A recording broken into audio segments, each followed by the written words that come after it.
right, so welcome everyone again to our Student Success College and Career Readiness Lunch and Learn webinar, our spring series. Today's topic of our webinar is college readiness, and this is related mostly to midterm preparation and study tips. This will be shared by our very own AISES colleague, Brittany Anderson. So she'll be talking all about her secret tips and tricks about studying for a midterm, and then some test taking preparation to keep in mind as we get ready for those midterms, and even so for the final season. So first and foremost, let's see how this goes. Yeah, so first and foremost, just a quick agenda overview of what our webinar will entail for this afternoon.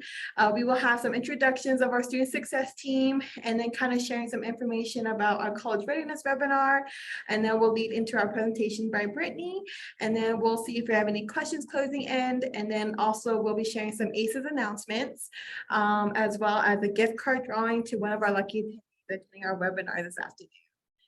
So let's see here. So this is our student success team. Real quick intro of who are part of our student success team at AISES. We have Dr. Johnny Pula. He is our director of student success. He helps a lot about scholarships and sharing information about our future opportunities. And then we also have Taylor Kingsbury. She is our student success program officer. She leads a lot about our scholarships and internship opportunities. And then myself, my name is Monique Harvey. I am the student success program coordinator with our success team. And I am here to help out and outreach with students, as well as sharing more opportunities about our scholarships and internships. So that is just the legit details of our success team, and you are more than welcome to reach out to any one of us if you have any questions about scholarships, internships, or just general seeking AISES general information. So feel free to reach out to any one of us. So next is, I would like to share some information about our college readiness webinar. So we host these college readiness webinars every fourth Thursday of each month until May. We also host our career readiness webinars, and that's hosted every third Thursday of each month until May as well. So every third and fourth Thursday, we are hosting either a college or career readiness webinar. I will be sharing at the closing in a schedule of those future webinars. So just please stay tuned for that if you're interested in attending our webinars. All of our webinars for the college and career will be hosted around the lunch period time for about an hour, 1 p.m. Central, 12 p.m. Mountain Time, 11 a.m. Pacific, and 2 p.m. Eastern Time. All of our webinars are recorded, and they will be uploaded to our Student Success webpage. If you'd like to view our past webinars, I'll be sharing that link as well. If you want to seek out all of our past webinars we've done, you may view those recordings as well. And as always, at the closing end of our presentation, we have a drawing for a one card gift certificate, a $25 Visa gift card to one of our lucky attendees. So please stay tuned for that. And usually all of our webinars, we have an interview session or a presentation. So it's very informal. We invite a lot of guest speakers to share and present some important topics that will hopefully continue to be a resource for our students. So we would definitely like to share as much resources with you all as much as possible. And then, of course, at the closing end, and we are opening up for questions from students in our audience. And then we also have the chat available to you all as well to use to state your questions if you have any during our presentation. So right now, we are going to transition into our presentation for this afternoon. Again, this will be presented by Brittany Anderson. She'll be presenting her midterm study tips and any type of test preparation advice. She is our Research and Career Support Senior Program Officer with AISES. She actually just taught a class recently about this certain topic specifically. So please feel free to shout out to her with any questions you may have during the presentation, and then I will go ahead and transition to her, and we'll have her introduce herself. So give me 1 second as I stop sharing. And all right, Brittany, so if you want to go ahead and introduce yourself. Hi, everyone. My name is Brittany Anderson. I am from the Fond du Lac Band of Lake Superior, Ojibwe up north of Minnesota, but I am actually coming to you from outside Amarillo, Texas. So on the traditional homelands of the Kiowa, Comanche, and Apache. That I know of. Johnny, if I'm incorrect, I so apologize. I don't mean to disrespect anyone's traditional homelands. I have a master's degree in youth development and leadership. And as Monique mentioned, I have taught a first year seminar on how to succeed in college for about 3 years, so 6 semesters. And then I also taught a credit recovery class for first generation and low income students at the University of Colorado. So while I was not a great student, I think that there are some strategic tips that come with not being a great student that help you be successful in all of your endeavors and finding that balance about school. So I'm actually going to ask each of you to introduce yourselves, your name, where you're going to school. I also have a presentation. I'll pull that up. But so general, introduction questions, name, where you're calling from, what school you attend, and what you're studying, and maybe what year you're in, if applicable. So Joshua, Josh, J-Man, J-Person, J-Pen. J-Man's fine. All right, cool. I'm gonna popcorn to you. Go ahead. Okay.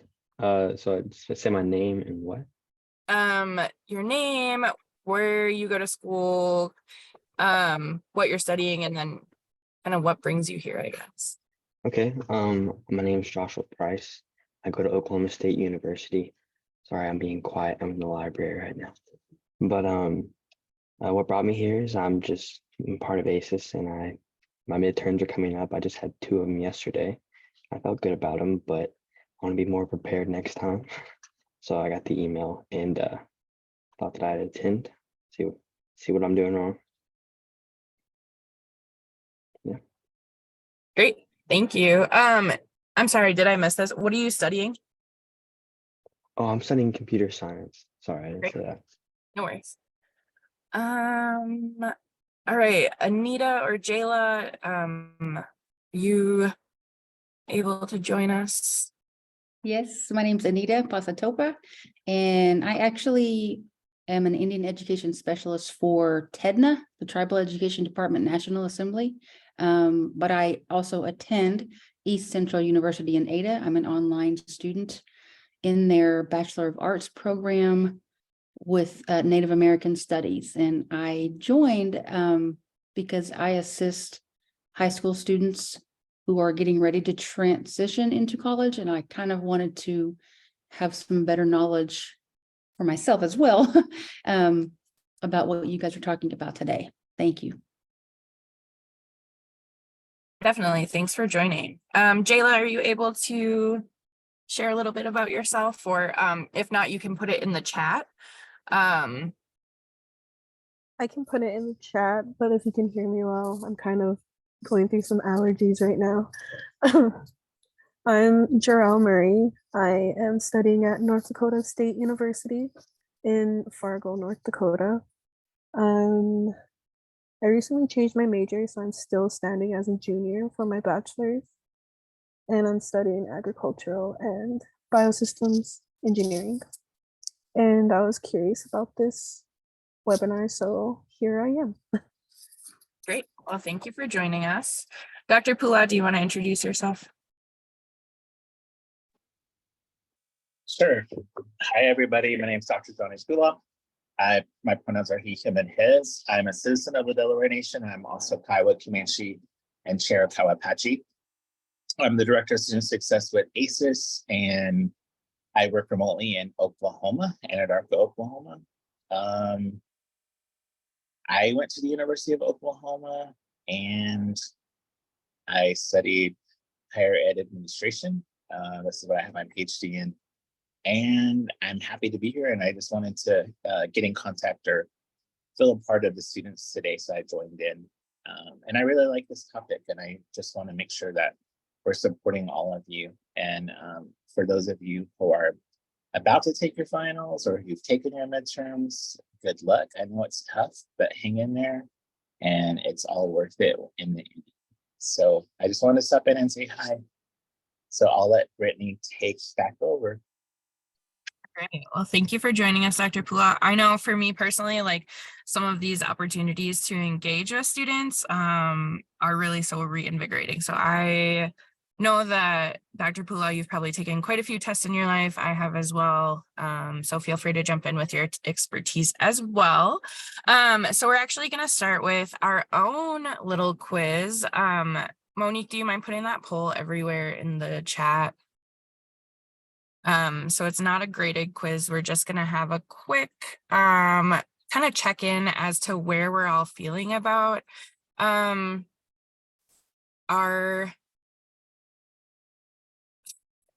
preparations for exams. Sorry. Can you all see the poll everywhere or no? Yeah, okay, awesome. I'm going to stop sharing for right now and give you a couple of minutes just to kind of work on that.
Okay. So it looks like maybe let me refresh. So this is just a really good inventory for us to kind of take, excuse me, take inventory of where we're at and how we're feeling about our exams. And again, not a graded quiz. You're just able to use this as kind of a benchmark for you to recognize how you're feeling about these exams, right? So it looks like there's folks that are feeling like they do well on exams, but they make them nervous and they typically study last minute. That's definitely me as well, kind of cramming and not studying. We sometimes feel confident in tests, but it sounds like folks are studying in effective ways and having that knowledge concretely solidified, and you're able to recall it later. Sorry, I'm just pulling some things in here so I can help kind of tailor to what we're looking for. All right, so it looks like we have about average responses on how we're feeling about our test taking exams our test taking skills and our preparation for exams. So any questions that this brought up right away, or anything anyone wants to mention before we jump into more of me talking?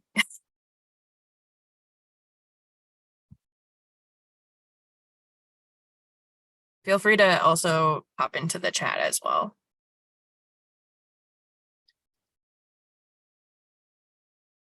Okay. Cool. Well, I'll say, I know when I first reevaluated, like I took this exam again this morning and kind of thought about where I fit, because I'm also taking a course for a certificate this semester. And I do find myself avoiding the exams, studying for them, even though I teach this class, or I've taught this class, these sessions, these workshops a million times. So that to me just demonstrates that this is all practice, and it's like a muscle, right? The more you flex it, the more you use it. So you're in the prime time, Anita, you're reaching students at a good time to start building that muscle and those study skills. So I'm glad you're here to share that, and hopefully you can find some stuff to incorporate in your own studies. And Jayla, I hope that up in Fargo, you're able to maybe take a lot of notes and create a blanket out of your notes. But we will go ahead and get started. So we've done the poll. So I just wanted to touch base with each of you, not each of you, but I'm not sharing. Okay, so I just wanted to go over the learning cycle with you, just so we have kind of an understanding of where exams fit into our learning cycle and how that kind of guides our structure of our education system now, if that makes sense. So you'll see it's a cycle, right? There is no jumping in point or jumping off point. So you're always preparing, putting yourself in the right mindset to learn. And then you'll move into absorbing, which is in taking in new ideas, information, or experiences. You'll capture, document your learning through note taking, through recordings, through supplemental videos, what you need to do to make sure that information is solidified, and then going back and reviewing. So synchronizing what you have previously learned, experienced, think, understand, all of that, synchronizing that with this new material that you're gaining, right? And so then that reviewing piece is not only something you should be doing at the end of each class, but you should also preview for each class as well, so that you're building off the knowledge that you've gained in each successive class period. Does that make sense? Or any questions about that? Does anyone feel like they're especially strong in one part of the learning cycle and maybe looking to strengthen another piece?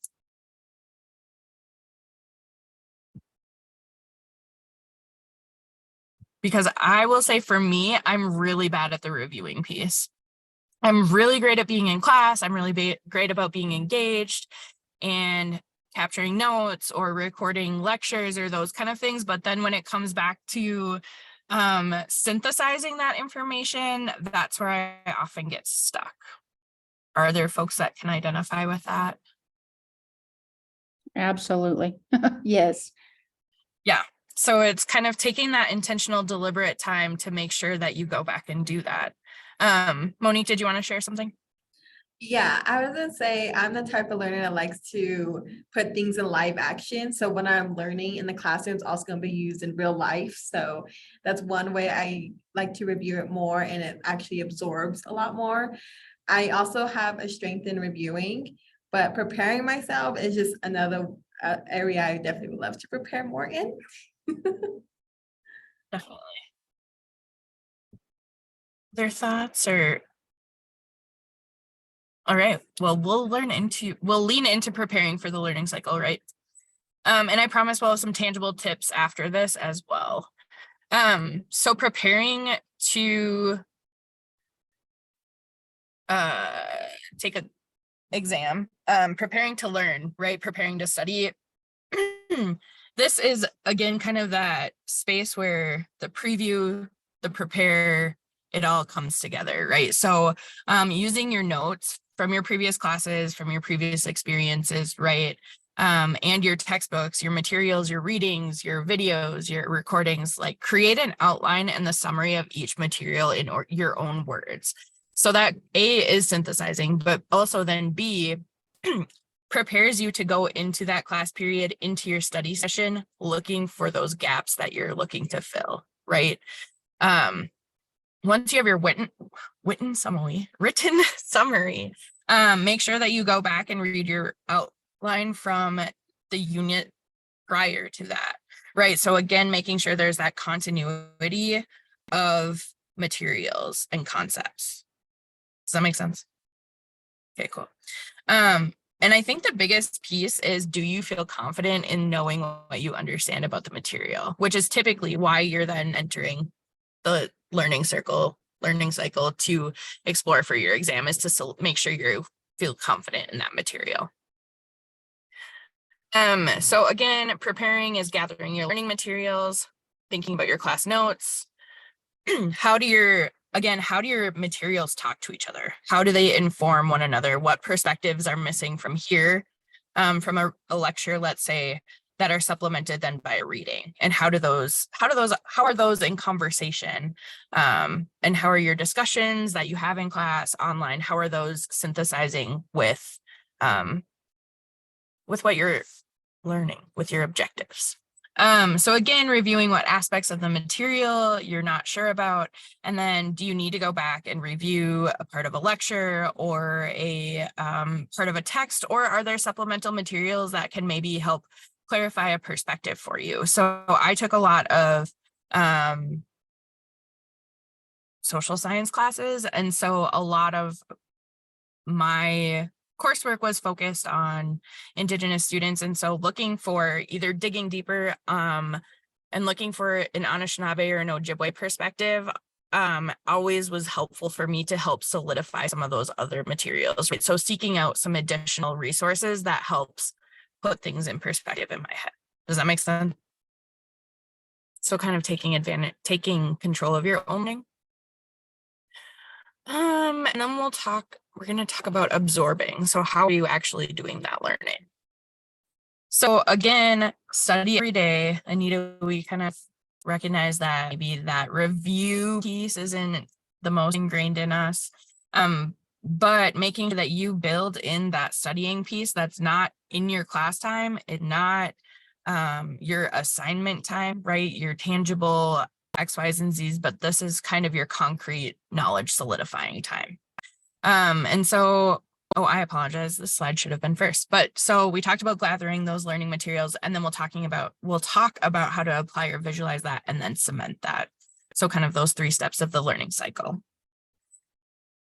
Or 3 steps of the 3 steps of the learning cycle. So these might just be way out of line. Okay, so we'll just go backwards. So applying and visualize again. So finding ways to apply the materials in your own thoughts or in your own life, right? So Joshua, computer science, is there a particular program that you enjoy or that you want to learn more about in the future that you're able to connect maybe some of your, if you have a political science class, is there a policy that impacts what you're working on in your computer science classes, right? So finding those ways to make it relevant to what you're learning, kind of like what Monique was saying, and finding ways to connect it to you personally always makes your learning so much deeper, right? How do you intend to use this knowledge, right? I know it's hard to go into a class every week and think, okay, well, I'm learning about, I mean, there are obviously some tangible ones, C++ or whatever I'm sure you'll use every day. Anita, thinking about some of those American Indian Studies classes, right? Thinking about tangible policies, but sometimes it is a struggle to directly connect what you're learning in that class to your own tangible life. But I would encourage you to be conscious about how you're thinking about that. Any questions to what we've talked about so far?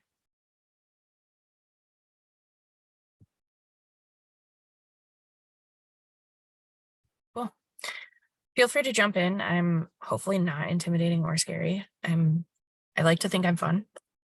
Okay, so then we'll quick jump back to cementing our knowledge. So part of that is what we've talked about, right? So connecting it to yourself, making it personal, thinking about how you're being intentional about understanding how you can apply this in your future.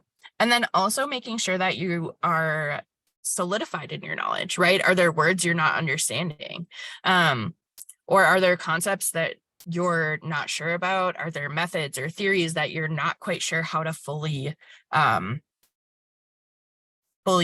explain, conceptualize, those kind of things? Don't let an answer stay wrong, right? Make sure you're looking up the answer. Otherwise, the longer you have a misconception in your head, the harder it is to get that changed. I think that's all I need to say about that. I don't know. And any crack in a foundation, I'm thinking about cement, right? Any crack in a foundation can just further crack that. And so you want to make sure that you're solid in your fundamental knowledge. Wow, that was a really awful leap, but thank you for staying with me through that. Good thing no one's a structural engineer in here. So then capturing, so this is kind of those note-taking strategies. Again, when you're engaging in the class, use active listening. Even when you're in study groups, making sure that you're using active listening, asking questions, and engaging in verbal and nonverbal communication. Repeat what you hear, ask for clarification. Again, pretty straightforward stuff. Give the speaker your undivided attention. I am quite literally the worst at this. So making sure that you're really fully present and able to learn. And I understand that it is challenging to be in that space. And then also not prejudging, right? So going into the classroom with, or going into a learning opportunity with a preconceived notion is always not a great, it's helpful to remove those. We like to say it's a gavel-free zone in the classroom. So no Judge Judy here.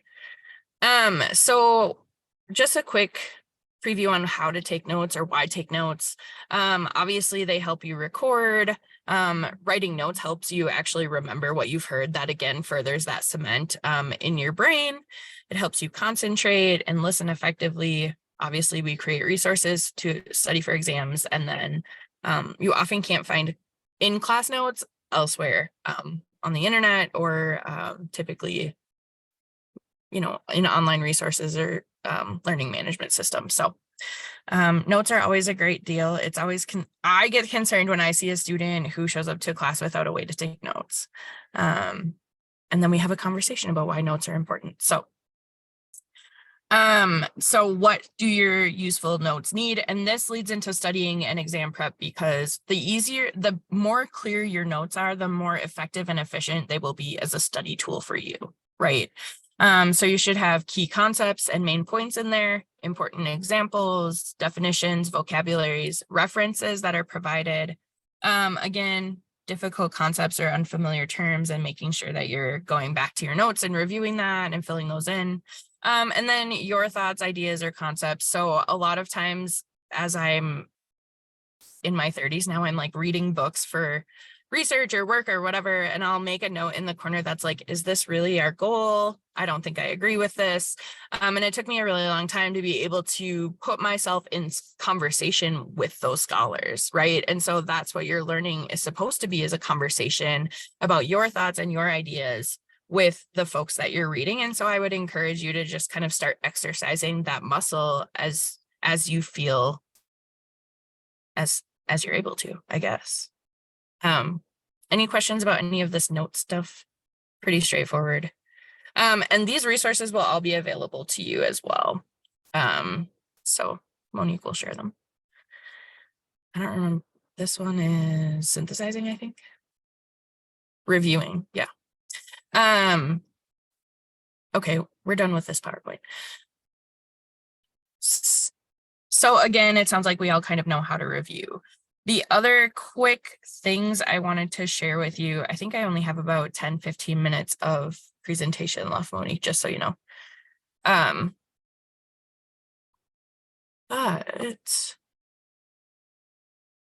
I apologize, I'm trying to pull up the spreadsheet or the worksheet I've created.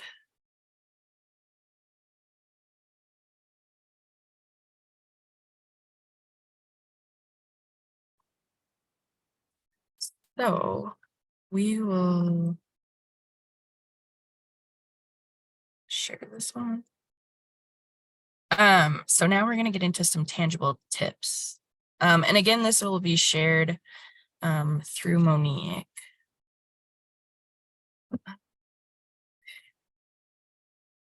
So, oh gosh.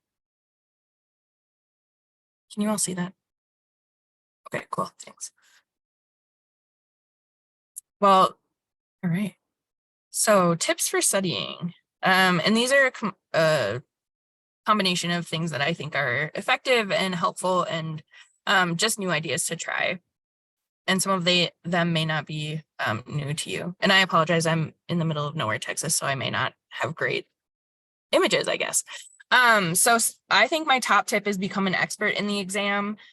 You'll want to learn as much about the exam as you can. What question formats are on there? Will there be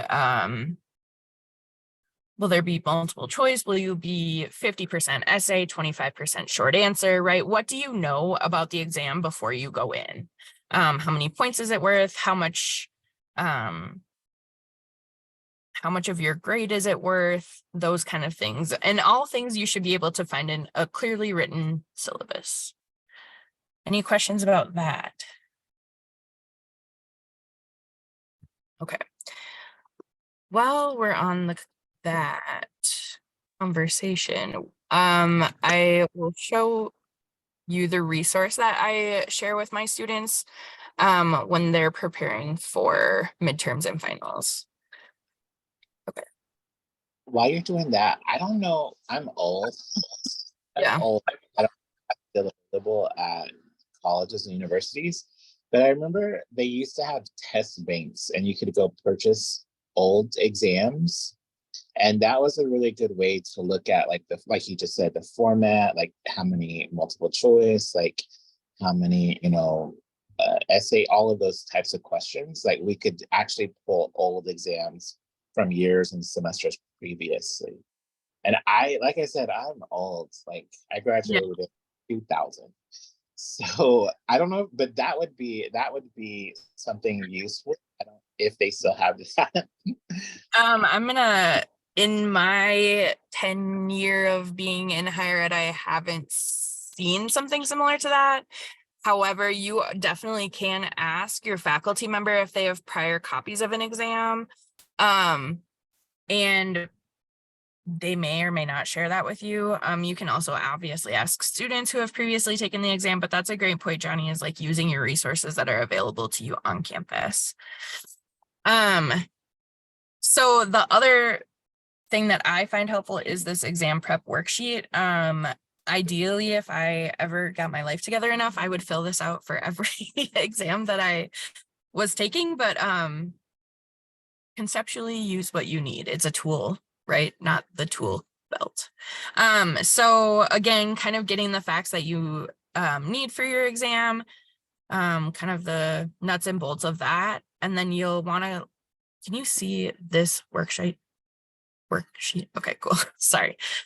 So you'll list all the topics, assignments, readings, the things that you want to cover in your studying, right? So making sure that that's explicit and clear, and making sure that you have all the concepts that you need to study for. And then this is just kind of a checklist of how to prepare for the test. What do you know about the content and structure? Again, some further deep dive questions about how much time you have, multiple choice format, those kind of things. And just kind of a good inventory for you to take as you're preparing to take that exam. And then the next section is all on, again, organizing your materials. Do you have all the things you need? Where can you get, what clarification do you need from your instructor, your TA, a classmate, those kind of things. There's a section for those of us who are procrastinators, again, like myself. What reading assignments do I still need to complete? And then getting ready for the exam. So how are you taking care of yourself before the exam? Are you getting enough sleep? Are you exercising? Are you taking advantage of walking to the exam, right? Or are you trying to rush between, right? Are you clearing your mind? How are you going into this space? Is there a review session?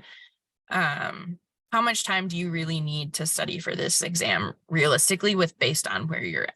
The other piece I do want to point out on this exam prep worksheet that I really appreciate as someone who is strategic is I get to look at my current grade, and that's based on Canvas or Moodle or whatever y'all use. And then you get to look at the overall percentage of the grade that this exam is worth. And then you can say, okay, well, I need a 65% at least to pull up my my grade from a C to a B, right? Or you're able to kind of pull in some of that strategy piece to say like, okay, so I have a little bit of wiggle room here. To have those tangible numbers is really helpful in almost every circumstance. So questions about this so far? No, looks good. Okay. So then finally, the other big piece of this is some kind of worksheets. It's obviously a worksheet of worksheets, but so then I really like that you get to break down your studying topics and determine the estimated estimated time of studying you anticipate needing, and then methods to try, right? So if I'm looking to learn the endocrine system of cats, which I don't think is a thing, but if I was looking to learn that, what would be the most effective method? Would I write a sample essay? Would I want to create flashcards, write diagrams? What method am I going to use? So this space is all about being intentional about how you're using your study time. And then further down here, you get to break up your topic, so cat endocrine systems, into subtopics. And so then I would probably start learning about the kidneys and whatever else is involved in the endocrine system. This is the worst example. I'm so sorry. But making sure that you can break that up into smaller sections to make it more manageable and learn. And then you finally, again, have another worksheet on how to schedule your study time. So it allows you to break down a time and date, or a date and location, the topics that you're going to cover or the subtopics, your materials, the activities you want to complete in that. I really like this kind of check-in space about the level of confidence you go in before studying, and then again after studying, and then revisiting and indicating what you need to spend more time on. So it's kind of like a tangible way for you to indicate how you're feeling, what you still need, and then make a plan moving forward. Any questions about this? I think it would be helpful. Does it seem overwhelming? Because I feel overwhelmed by it, but I think that if you take the pieces of it that you can use, it's less overwhelming. Cool. All right, we'll jump back to the tips. If I can navigate my computer.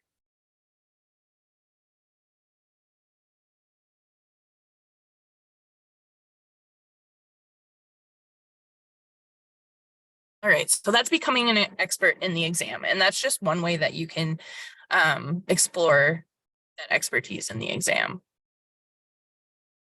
Oh, my computer is fading quickly. The internet is not a fan of what's happening here. But that's okay. So the next piece is, again, get yourself in the right space, learn where you're best, you can do your best studying, where you can do your best reading. So I know that for me, my best studying is actually done at my kitchen table. And I'm able to use like a soft mood music, and I have a little diffuser going, and I get a blanket, and my shoes, my like house slippers are on, right? And so making sure that I feel like this is a very comfortable space for me to explore these topics. And then I also know that when I'm prepping to write, I do really well in my office, right? I need 3 screens to be able to do my research and those kind of things. But when I'm studying, it's a very different type of need. And Joshua, J-Man, I'm so glad that you're in the library, because libraries are absolutely underutilized resources. I secretly, when I worked at the University of Colorado, would sneak into the law library, and it was always so quiet. The law students like trying to mess up their exams there. So yeah, find those secret little places on campus that you can tuck away and get your stuff done. Put your phone away. Put your phone on do not disturb, leave it in your backpack, out of sight, out of mind, right? There is a strategy that we'll talk about in just a second called the Pomodoro technique, which really provides great opportunities for you to, to build in those breaks to look at your phone. I also recently have started playing around with some of the profiles on my iPhone, and I have a study one specifically where I can only get phone calls from like my sisters, my partner, and my parents. That if anything else like Instagram, Snapchat, I don't need to see it until I'm done studying. So seems straightforward, so challenging to use in person, especially if you use your phone for music or whatever. Create a study schedule. So this is again kind of building in that weekly habit of studying. It is absolutely awful to try and cram in everything at the last minute.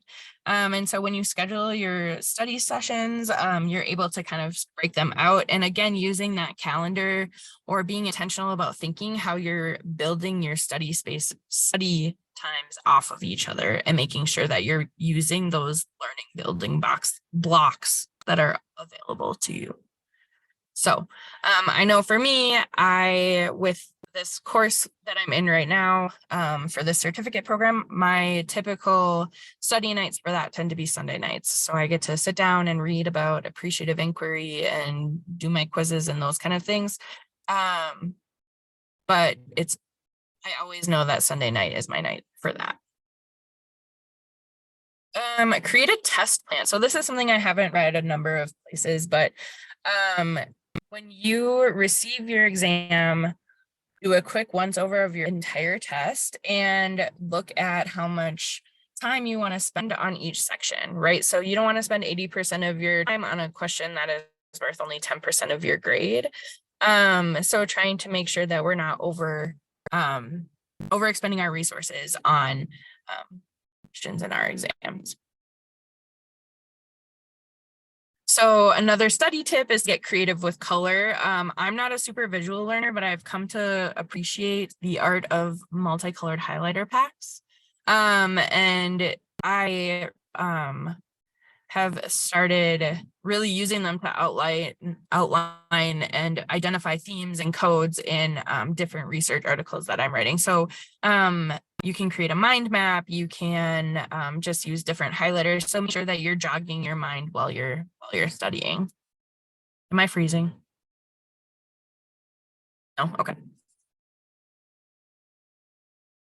Okay, so the Pomodoro technique is kind of what I had mentioned previously. So this is a study technique where you can either set a timer on your own for 25 minutes, and then you are strategic and work in that 25 minutes without your phone.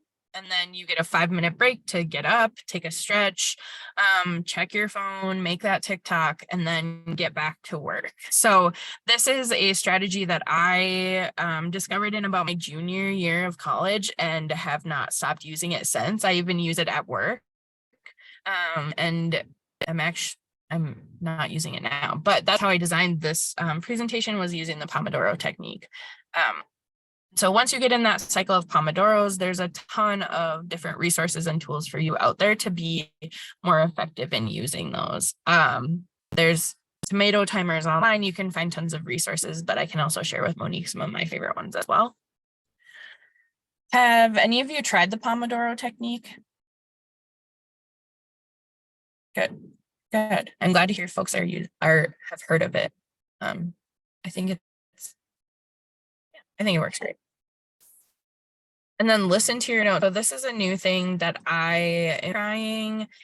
I consider myself to be a relatively visual learner and really enjoy reading, but I'm trying to learn to enjoy audiobooks and become more of an audio processor. And so you can read your notes out loud and record them on your phone and then listen back to make sure that you're catching you have captured. I find my voice, and I think I would actually ask someone else to read them and then read them back. So use that as a fun kind of study technique, something new to try. And that actually might be the end of what I have for you all. Awesome. Thanks, Brittany. Oh no, I think you might have frozen a little bit. Oh no, Brittany. I think your signal's a little bit cutting out. Well, I'm done, so we're good. Okay. Awesome. Thank you so much, Brittany. It was a wonderful presentation. I really hope that Josh and Julia actually gained a lot from it. I know I have, and a lot of new tips to definitely incorporate in my study skills. So thank you so much again, Brittany. So right now, I'm gonna go ahead and kind of close out for Brittany's presentation. Do we have any questions from Josh or Julia about the presentation of study tips and midterm preparation? Awesome. All right. And Johnny, do you have any questions for Brittany as well? Yes, great question, Julia. So I just saw Julia's chat message, and yes, I will definitely be sending out the following material that Brittany kind of shared with us. It will take a little bit of time for me to organize it and make sure it's all good and set to go. So I will be sending it out today. Most likely by the end of the day, you definitely will receive those tips. So I will send those out, and right now I'll go ahead and segue into our last scholarship announcements with AISES, and then we'll do our gift Okay, card I'm back, drawing. Monique, sorry. No, you're good, you're good. So I will go ahead and Oh no, share hold some on. announcements real quickly. Oh, and thank you, Julia, for joining us. We apologize if the go ahead and head your way to class. We appreciate you joining us this afternoon. So real quick, I guess Josh will share quick announcements with you. So, so give me 1 second. Everybody can see my screen okay? Awesome. All right. So just a few announcements we'd like to share with our audience is our scholarship applications are currently open as we speak. And again, the deadline is on May 31st. So there is some time to start the application, begin looking at those essay questions. As always, we'd like to reference a lot more that your letter of recommendation is due a week after you submit your scholarship application. So we do ask students to submit 2 letters of recommendation from your teacher, your advisor, your mentor, faculty, a boss, or anyone that can really resemble your characteristic as an academic scholar and as someone that can share more details about you, of your volunteer, your extracurricular activities, anybody. So definitely start looking for those recommenders, and then gently remind them that June 7th is their last date for them to submit that letter of recommendation on your behalf. So be sure to get started on that. And again, the general timeline is we take the entire summer to review those applications, and we usually start notifying students of their award process in early August to late September. So that's our general timeline for the scholarship. And then, whoops. There we go.